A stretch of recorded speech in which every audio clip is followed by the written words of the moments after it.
Supreme Court will decide if constitutional right to timely due process of visa denial. Have you heard of people denied their visa without an explanation? Next month, the Supreme Court will hear oral arguments in the case of a Los Angeles man who was denied a green card after marrying a U.S. citizen in part because of his tattoos. Before that hearing, a dozen other U.S. citizens submitted statements last week detailing how their lives were similarly devastated by consular visa denials. Lawyers think thousands of families could be in similar situations.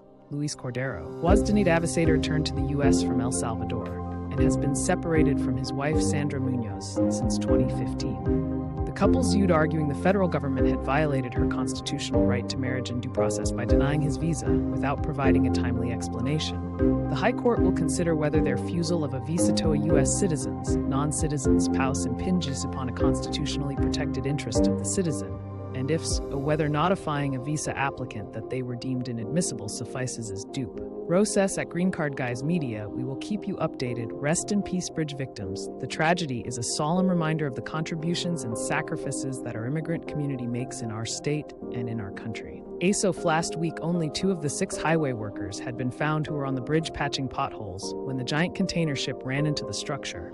Maryland State Police Superintendent said 2 bodies were recovered from a submerged pickup truck. At this point, the immigration status of the 6 workers, whether they were in this country legally or were undocumented, is not known. They were from Mexico, El Salvador, Guatemala, and Honduras. Effects of student Lake N. Riley's death in Georgia. There is a bill proposal called Criminal Alien Tracking Report, Act 2024, that has passed both House and Senate, and now waiting for Governor Kemp to sign it. This would require local jailers to check the immigration status of inmates and work with federal immigration officials instead of sheltering people who are in the country illegally. Local law enforcement agencies would risk losing state funding for failing to work with immigration officials. Local officials could also face misdemeanor charges. The measure gained traction after police accused a Venezuelan man of beating a nursing student to death.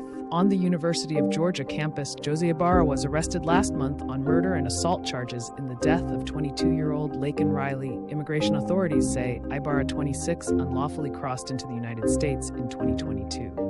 Friends, show us some love and smash the like button. It doesn't cost you anything. If you have an immigration problem or need a second opinion because you cannot get a hold of your own lawyer, schedule a meeting with our team. Share information with our CARES team and they will help you get scheduled with our legal team.